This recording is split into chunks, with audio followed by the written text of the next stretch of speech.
بسم اللہ الرحمن الرحیم۔ ہمارا ملک پاکستان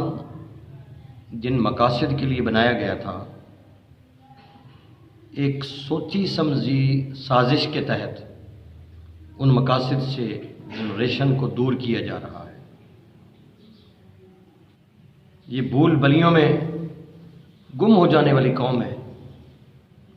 یہ وقت حاضر کے نعرے لگانے والی قوم، اور اب یہود و ہنود سمجھ گئے ہیں کہ شاید ان کو جس طرف لگایا جائے یہ لگ جاتے ہیں۔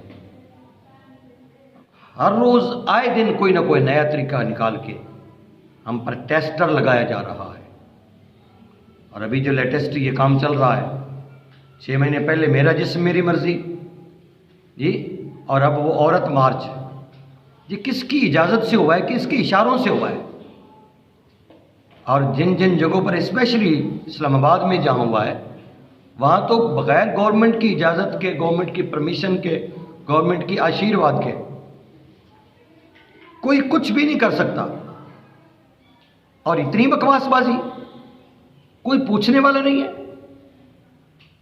اگر حکمرانوں میں غیرت ہے، حکمرانوں میں شرم حیا ہے، میں وزیر اعظم کی تو بات ہی نہیں کرتا نا، اس کو پتہ نہیں کس نے بنایا ہے، وہ کیا چیز ہے، اس کو صبح کچھ اور کہتا ہے، شام کو کچھ اور کہتا ہے جی۔ میں مذہبی رہنماؤں کی جو اسمبلیوں میں بیٹھے ہیں ان سے اسپیشلی کہہ رہا ہوں، اور جو آئے دن نعرہ لگاتے ہیں اسلامی جمہوریہ پاکستان، جن کے حلف نامے میں لکھا ہوا ہے اسلامی جمہوریہ Pakistan, chief justice of Pakistan سے ریکویسٹ کرتا ہوں، اور اسلام آباد کی انتظامیہ سے کہ یہ اس کی ریسرچ کریں، تحقیق کریں کہ یہ کس کی اجازت سے، کس کی پرمیشن سے، کس کے اشاروں سے یہ ایسا ہوا ہے، اور اس کو اگر غور سے سنیں تو وہ پتہ نہیں کیا کیا بکواسات انہوں نے کی ہیں اس دن۔ یار اتنا بڑا ظلم اس ملک کے عوام کے ساتھ۔ ہم لوگ ٹھیک ہے، بچوں کی روزی کے فکر میں، اس فکر معاش نے ہمیں بدماش کر دیا، اس فکر میں ہم ڈوبے ہوئے ضرور ہیں، مگر جب اسلامائزیشن کے خلاف کوئی بات ہوگی، Islamic orders, Islamic law, Islamic concept of the punishment, Islamic concept of the humanity, Islamic concept of the royalty of womens, اس پر جب بات ہوئی تو پھر، اور اس کے خلاف خاص کر اگر کوئی بات ہوئی، یعنی حیرانگی والی بات ہے کہ اللہ بھی سن لے، اولیاء بھی سن لے۔ آزادی کون سی آزادی؟ یہ مدر پیدر آزاد جہاں سے آئی ہیں، ان کا لباس دیکھتے آپ غور سے، ان کے نعرے اگر آپ غور سے سنیں تو بالکل کلیئر لگ رہا ہے کہ یا یہ فرانس کی بھیجی ہوئی ہیں یا یہ پڑوسی ملک ہندوستان کی بھیجی ہوئی ہیں۔ مودی کی وہ نسل لگتی ہے، اولاد لگتی ہے، مسلمان عورت، مسلمان ماں کے کوکھ سے جنم لینے والی بیٹی ایسا کبھی نہیں کہہ سکتی۔ غیرت مند مسلمان کی بیٹی،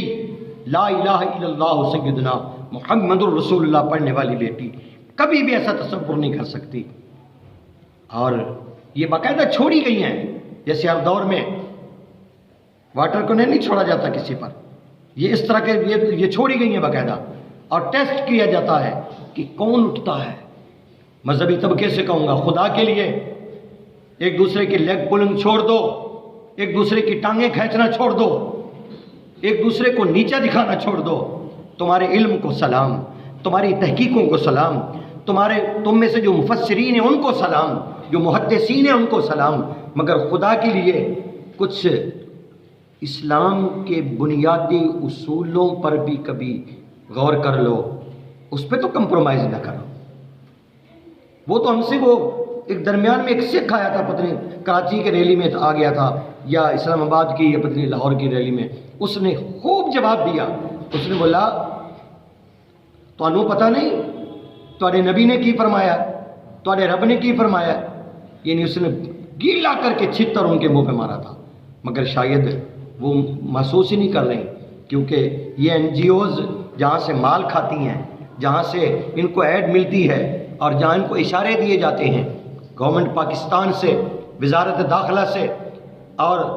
دفاعی اداروں سے، میں عرض کروں گا کہ ایک تو ان کا ECL میں نام ڈالیں، ان پہ مقدمے کریں گے ہم اور ان کو گھسیٹیں گے عدالتوں میں. اور جو چیف جسٹس آف پاکستان ہے کہ باقی تو آپ خود از خود نوٹس بڑے لے لیتے ہو، اس پہ کیا ہوا؟ اگر آپ نے اپنے حلف پہ کبھی غور کیا ہے اور آپ کے حلف میں کہیں لکھا ہوا ہے کہ اللہ تعالیٰ کے نظام کی پاسداری، مصطفیٰ کریم صلی اللہ علیہ وسلم کے نظام کی پاسداری میں اپنے کرسی پر بیٹھ کر لازمی کروں گا، تو پھر آپ کو پاسداری کرنی چاہیے. ورنہ نزدیک ہے کام، نزدیک ہے پوچھ گچھ ہوگی اور وہاں پھر کوئی بچانے والا نہیں ہوگا. لہٰذا ہم گزارش کرتے ہیں ذمہ دار اداروں سے بھی کہ ان کے خلاف مقدمات درج کیے جائیں اور ان کو گلی سڑی جیلوں میں ڈالا جائے اور تحقیق کی جائے کہ یہ کس کے پیسے پر، کس کے ایما پر یہ ایسا کرتی رہی ہیں. اللہ تعالیٰ ہمیں غیرت ایمانی حسینی کردار ادا کرنے کی توفیق عطا فرمائے اور رب کائنات صوفیاء کرام کے صدقے ہمیں اس مشن کو آگے بڑھانے کی توفیق عطا فرمائے.